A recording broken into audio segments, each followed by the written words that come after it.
만복의 근원 하나님, 온 백성 찬송 드리고 저 천사여 찬송하세. 찬송 성부 성자 성령. 아멘.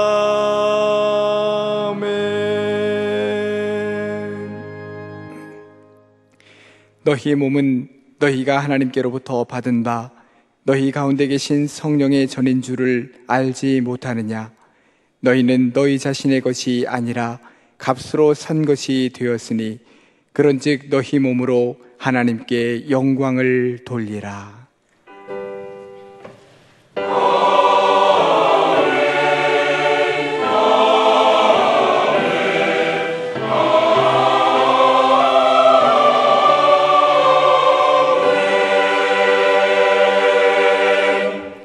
이 시간 하나님께서 우리에게 주시는 구약의 말씀은 창세기 13장 5절부터 13절입니다. 제가 가진 성경으로는 15쪽입니다. 창세기 13장 5절부터 13절입니다.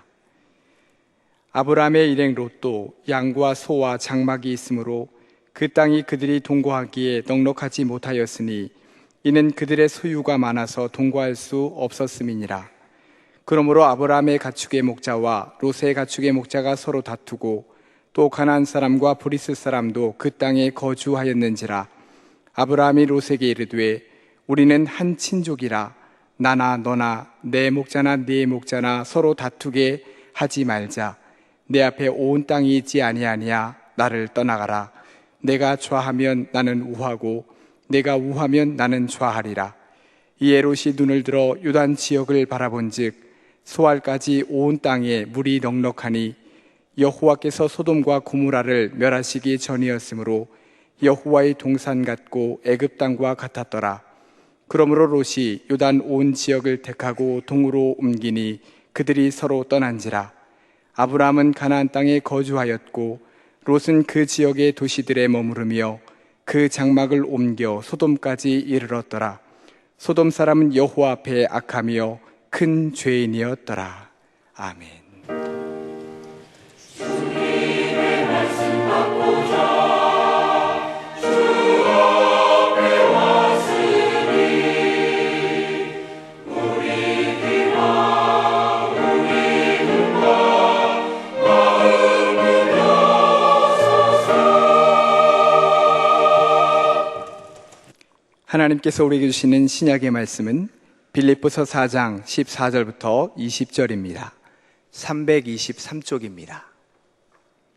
빌립보서 4장 14절부터 20절입니다. 그러나 너희가 내 괴로움에 함께 참여하였으니 잘하였도다. 빌립보 사람들아 너희도 알거니와 복음의 시초에 내가 마게도냐를 떠날 때에 주고받는 내 일에 참여한 교회가 너희 외에 아무도 없었느니라. 데살로니가에 있을 때에도 너희가 한 번뿐 아니라 두 번이나 나의 쓸 것을 보내었도다. 내가 선물을 구함이 아니요 오직 너희에게 유익하도록 풍성한 열매를 구함이라.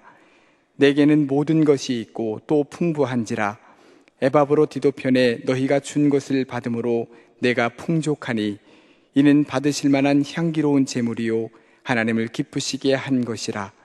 나의 하나님이 그리스도 예수 안에서 영광 가운데 그 풍성한 대로 너희 모든 쓸 것을 채우시리라. 하나님 곧 우리 아버지께 세세 무궁하도록 영광을 돌릴지어다. 아멘. 아멘. 오늘의 구약 본문 앞에 있는 창세기 11장 27절부터 32절을 보면 이런 말씀이 있습니다.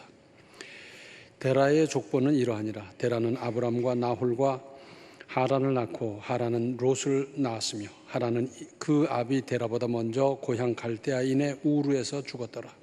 아브람과 나홀이 장가들었으니 아브람의 아내의 이름은 사레며 나홀의 아내의 이름은 밀가니 하란의 딸이요 하란은 밀가의 아버지며 또 이스가의 아버지더라. 사례는 임신하지 못함으로 자식이 없었더라. 데라가 그 아들 아브람과 하란의 아들인 그의 손자 롯과 그의 며느리 아브람의 아내 사례를 데리고 갈대아인의 우르를 떠나 가나안 땅으로 가고자 하더니 하란에 이르러 거기 거류하였으며 데라는 나이가 205세가 되어 하란에서 죽었더라. 여기 아브람 이렇게 나오는데 나중에 하나님께서 말씀하셔서 아브라함으로 이름을 고쳤습니다. 그래서 그 이후로 아브라함 이렇게 많이 부르는데 여기 나오는 아브람과 아브라함은 같은 사람이에요. 그러니까 그렇게 하시고요. 그의 아버지 데라에게는 3형제가 있었는데 마지 아브람, 둘째가 나홀, 셋째가 하란이었습니다. 그런데 셋째인 하란은 아버지 데라보다 먼저 세상을 떠났고 데라는 둘째인 나홀은 놓아두고 아브람 내외와 나홀에게서 낳은 손자 롯을 데리고 갈대아 우르를 떠나 가나안으로 가다가 하란에서 상당 기간 살다가 세상을 떠났고 그러던 어느 날 창세기 12장 1절부터 4절에 여호와께서 아브람에게 이르시되 너는 너의 고향과 친척과 아버지의 집을 떠나 내가 네게 보여줄 땅으로 가라. 내가 너로 큰 민족을 이루고 네게 복을 주어 네 이름을 창대하게 하리니 너는 복이 될지라. 너를 축복하는 자에게는 내가 복을 내리고 너를 저주하는 자에게는 내가 저주하리니 땅의 모든 족속이 너로 말미암아 복을 얻을 것이라 하신지라. 이에 아브람이 여호와의 말씀을 따라 갔고 롯도 그와 함께 갔으며 아브람이 하란을 떠날 때에 75세였더라. 따라서 아브람에게 있어서 조카 롯은 아들과 같았고 롯 또한 아브람을 아버지같이 여겼을 겁니다. 목축을 하는 사람이기 때문에 이들은 어디 이제 중심은 두고 계속 이제 왔다 갔다 들락날락 하면서 옮겨가면서 살 수밖에 없었는데 하나님의 은혜로 아브람과 롯의 소유가 많아졌습니다. 당시 재산을 가늠할 때 뭘 가지고 했느냐면 요즘은 뭘로 해요? 땅으로 많이 하잖아요. 그죠? 땅이 뭐 어디에 몇 평이 있다는 둥, 건물이 있다는 둥 그러는데 그때는 이 특별히 목축하는 사람에게 있어서는 짐승의 숫자를 가지고 따졌어요. 그래서 양이 100마리다, 1000마리다, 2000마리다 뭐 그런 거 가지고 따지고 했는데 그 짐승을 비롯한 다른 재산도 많아졌다. 그러다 보니까 함께 살고 움직이기가 어렵게 됐고 숙질, 양자의 목자들 간에 다툼도 생겼습니다.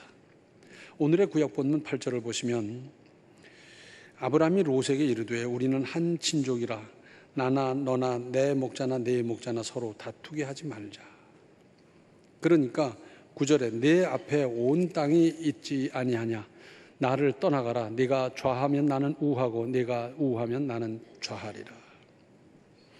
이쯤에서 우리가 나누어 살자 하는 건데 네가 먼저 선택하라는 겁니다.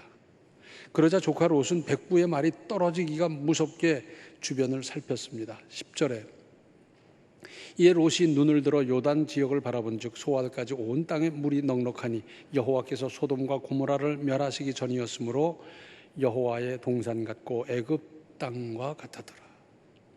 그 결과 11절에 그러므로 롯이 요단 온 지역을 택하고 동으로 옮기니 그들이 서로 떠난지라. 여기서 우리가 주목해야 할 대목이 있습니다. 아브라함의 조카 롯은 성급했습니다. 좀 생각하면서 자기를 여기까지 보살펴준 백부부터 생각하는 것이 순서 아닙니까? 아니 무슨 말씀입니까? 먼저 택하십시오. 저야 젊은 사람이 앞으로 얼마든지 제가 노력하고 재산을 불려가고 할 수 있지 않습니까? 뭐 이쯤 했으면 얼마나 좋았겠어요. 그런데도 그는 이런 생각을 하지 못했습니다. 이런 사람들이 오늘도 많습니다. 무슨 일이 있으면 부모님부터 챙기는 것이 순서고 무슨 일이 있으면 형님네부터 좀 생각해야 하는 건데 못하는 경우가 얼마나 많은지. 사실은 그분이 은인인데 그때 나는 이러저러 했어야 했는데 하는 조급했던 그때 내가 나중에 얼마나 후회스럽습니까? 그런 일을 한 번도 안 겪으셨어요? 뿐만 아니라 롯은 완전히 세상적인 안목뿐이었습니다. 목축을 하니까 물이 넉넉하고 초목이 있어야 되겠고 뭐 이런 것. 그게 답니까? 거기 어떤 사람들이 살고 있는지, 그들의 인정, 그들의 인심은 어떠하며 무엇을 믿고 있는지 그걸 살펴야 되는데 중요한 것은 놓치고 멀리서 눈에 보이는 것만으로 판단했습니다. 잘못일 수밖에 없지요. 나중에 소돔과 고모라 사람들의 죄가 얼마나 차고 넘쳤으면 처참한 불벼락을 맞았겠습니까? 전무후무한 불벼락을 맞아야 할 만큼 그렇게 썩고 죄로 차고 넘쳤어요. 거기를 간 겁니다. 사람을 보아서야 했습니다. 그런 말이 있지요. 이 일은 사람이 하는 것이고 사람은 신앙이 만든다. 또한 롯의 재산 형성 과정을 생각해 보면 미천이 유산이었을 수도 있지만 아버지가 일찍 돌아감으로 이어받을 것이 별로 없었을 것이고 할아버지 데라가 돌아가면서 손자에게 좀 물려주었을 수도 있습니다. 그런데 중요한 것은 백부를 따라 목축을 배웠습니다.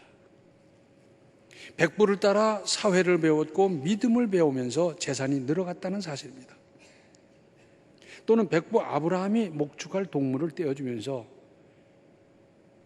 이제부터는 이게 내 재산이니까 네가 잘 갖고 봐 했을 수도 있습니다.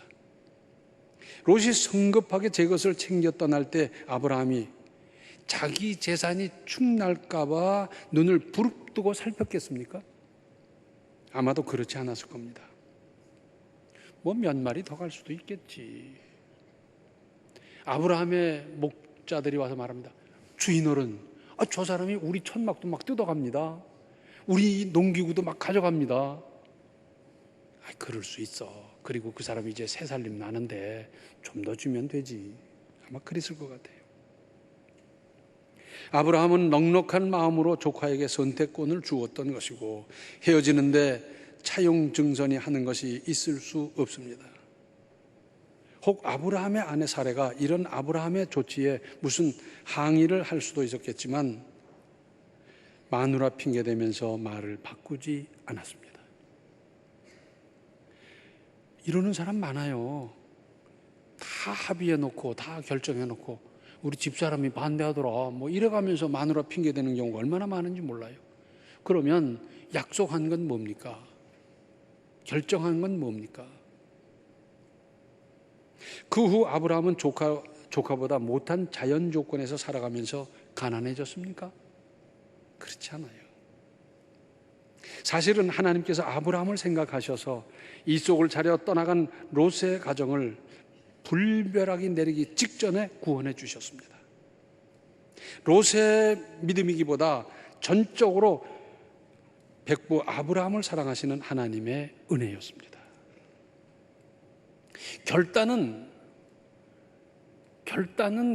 어려운 결단은 아브라함이 했는데 혜택은 누가 봤어요? 롯이 봤어요. 그런 말이 있잖아요. 수양산 그늘이 강동 80리라고. 한 사람의 영향력이 굉장히 클 수 있다는 겁니다. 아브라함의 믿음이라고 하는 이 영향으로 말미암아 롯 가정이 살아나지 않습니까? 우리 그리스도인들이 가는데 이런 역사가 가는 곳마다 나타났으면 좋겠어요. 롯의 이러한 행동을 보면서 이런 속담이 생각납니다. 물에 빠진 사람 살려놨더니 뭐라고요? 보따리 내놓으라고. 뭐가 다릅니까? 아브라함 얼마나 멋있습니까? 양보한다고 해서 굶어 죽었습니까? 아마도 아브라함은 이랬을 겁니다. 거기 듣자 하니 참 죄가 그냥 들끓는다는데 아무쪼록 가서 잘 살아라. 그리고 하나님께 기도했을 겁니다. 나를 지키시는 하나님 저를 지켜주시고 나를 사랑하시는 하나님 저를 사랑하시고 안 했겠습니까? 하나님은 은혜로운 분이십니다.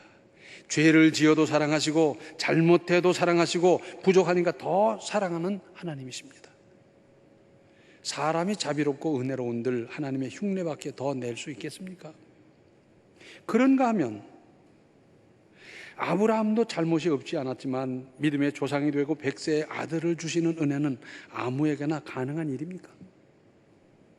아무에게나 던져주듯이 임하는 하나님의 은혜가 아니지 않습니까? 조막손이란 말 들어보셨어요? 못 들어봤네. 우리말을 어디까지 공부해야 되는지 모르겠어요. 손이 자라다가 이 성장이 멈출 경우 이렇게 구부러지면서 안 펴지는 그런 손을 말할 때 하는데, 이것은 장애인을 두고 하는 말이 아니에요. 이 조막손이라는 말의 뜻은 이웃을 위해서, 누구를 위해서 펴지도 못하는 사람, 베풀지도 못하는 사람, 그런 사람을 두고 말할 때 조막손이라 그래요. 이해가 갑니까? 전능하신 하나님을 믿으면서 이왕 믿을 바에야 크게 믿고 크게 생각하고 크게 마음 쓰고 큰 스케일로 사십시오. 그런 책이 있잖아요. 가난해도 부자의 줄에 서라. 이게 무슨 내용인지 아세요? 지금 어려워도 생각이나 자세, 믿음이 커야 큰 사람이 되는 것 아니겠느냐 하는 겁니다. 중국 사람들은요, 상대방을 높여 부를 때 대인 그렇게 불러요. 중국식으로 발음하니까 따른. 이거 멋있잖아요. 소인으로 부르는 게 아니라 대인으로, 큰 사람으로. 그럼 키가 크단 말이겠습니까? 마음과 생각과 스케일과 이런 게 큰 것 생각하면서 대인, 따른 그렇게 부르는 거예요. 작은 사람은 양보 못합니다. 마음도 작고 생각도 작고 스케일도 작고 믿음도 작고요.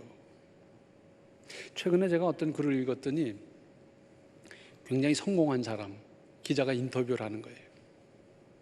근데 그분은 성공하기까지 왜 우여곡절이 없었겠어요?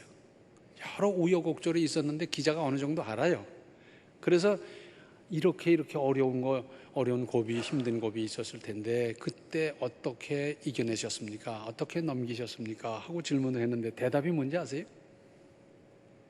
나쁜 것이 좋은 것입니다. 전 깜짝 놀랐어요. 나쁜 것이 좋은 것입니다. 어떤 사람은 힘든 일, 괴로운 일, 억울한 일 만나서 그것 때문에 실족하고 낙오하고 뭐 우울증 어쩌고 저쩌고 하다가 자살하는 사람도 있는데, 나쁜 일, 힘든 일, 괴로운 일, 억울한 일, 기가 막힌 일을 만났는데 그 일로 말미암아 발전하고, 그 일로 말미암아 깨닫고, 그 일로 말미암아 겸손해지고, 그 일로 말미암아 주변을 보살피는 안목이 떠지고, 이겁니다. 나쁜 것이 좋은 것이었습니다. 인생을 달관한 사람의 얘기예요.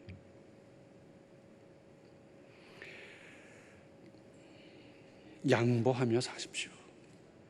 일가 친척 사이에서 차를 운전하면서 작은 일, 큰 일에도 양보하고 사세요.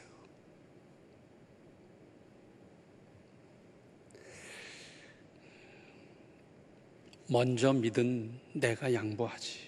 한 살이라도 더 먹은 내가 양보하지. 나는 젊으니까 내가 짐을 져야지. 그래도 경제력이 내가 좀 나으니까 내가 부담하지. 뭐 이런 마음.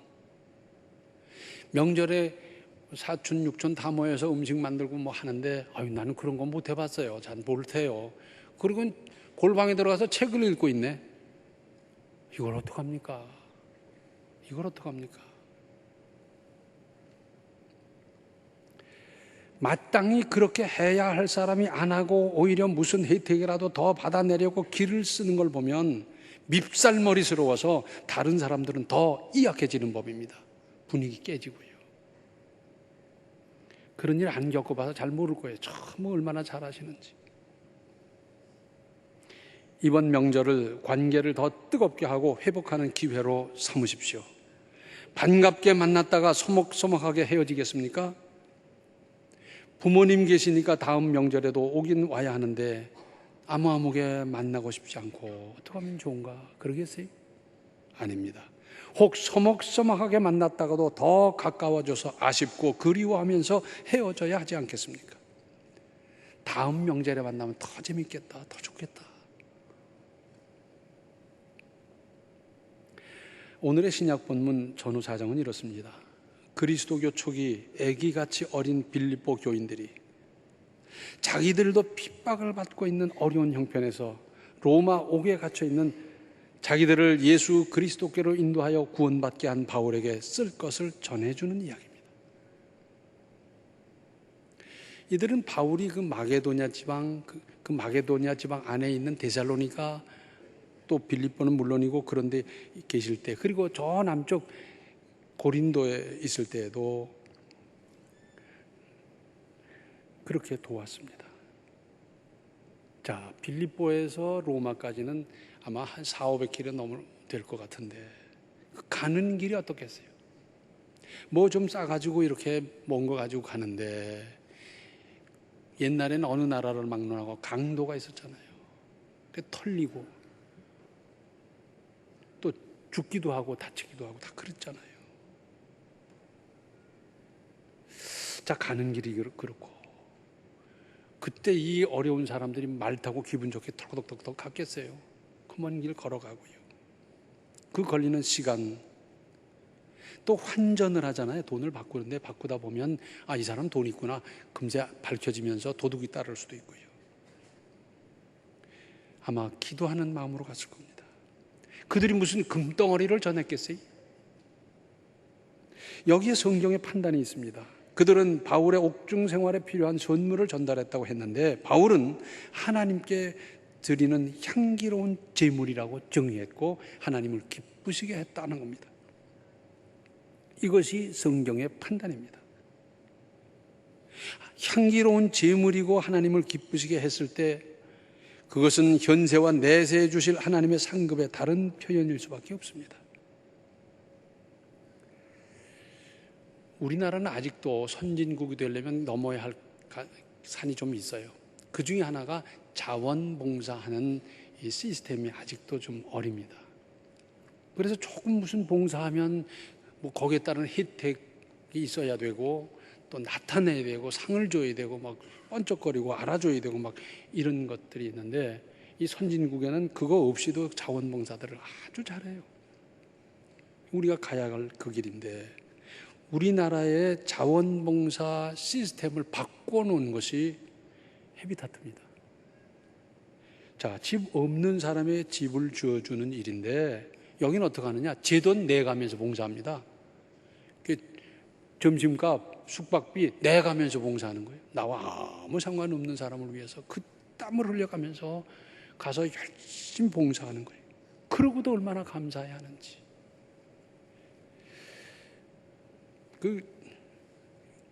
여러분들을 만나봤는데 그 중에 미국에서 오는 사람들이 있어요.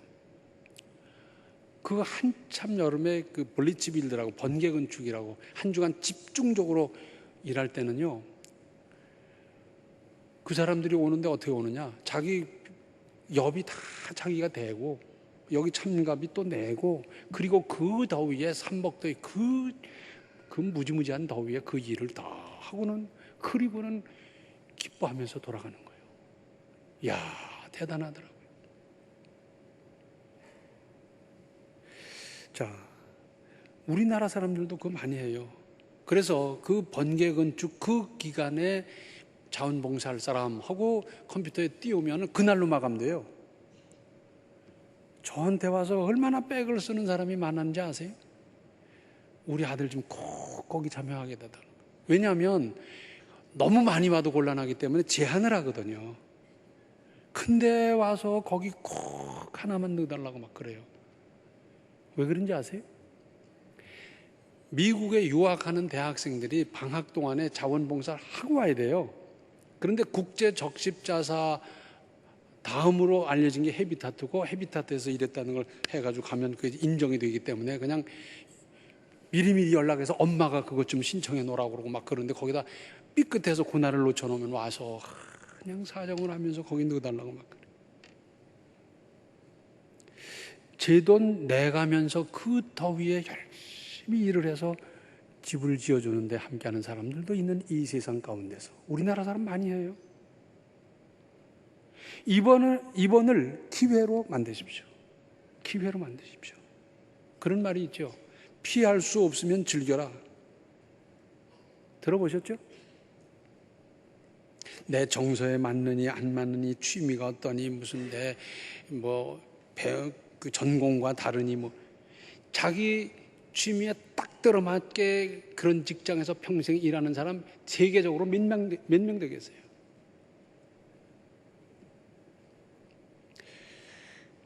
그런 이야기가 있어요.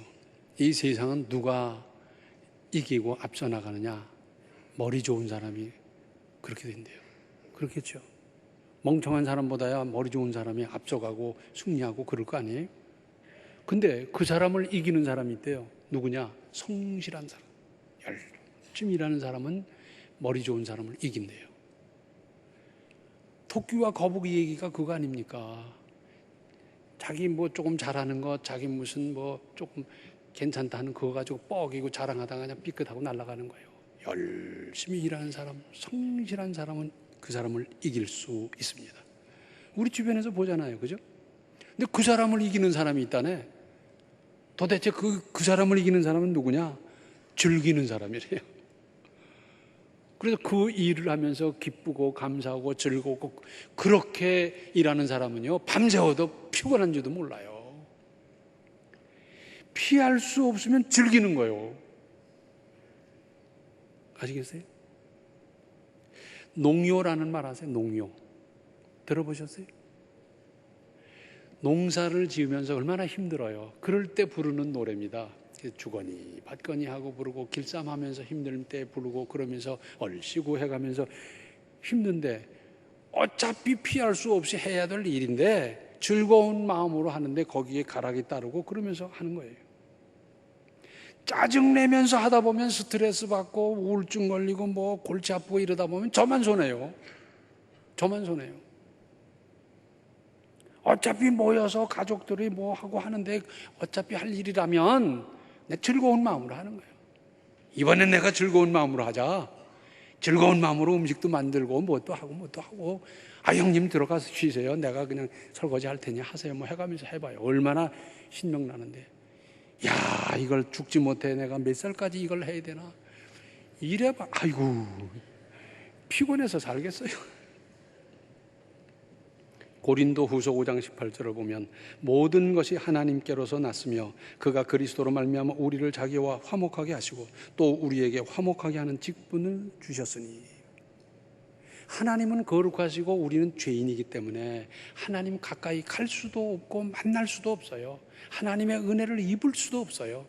그런데 예수 그리스도의 십자가로 말미암아 거기에 다리가 놓여지고 십자가를 통해서 하나님을 만나 뵙고 하나님과 대화를 하고 하나님께 아뢰일 수 있는 이 길이 열렸어요. 이 길은 목숨을 바친 길이었습니다. 죄 없으신 분이 목숨을 바친 그 길이었어요.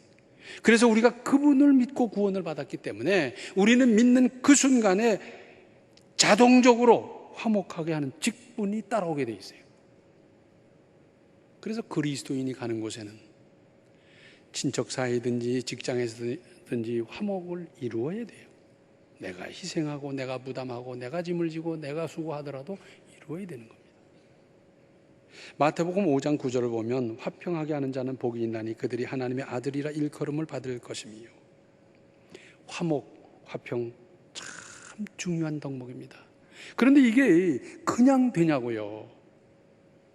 누군가 수고하고 누군가 봉사하고 누군가 부담하고 누군가 애쓰고 그러면서 화평을 이루기 위해서 힘써 나갈 때 되는 거지 그냥 되냐고요.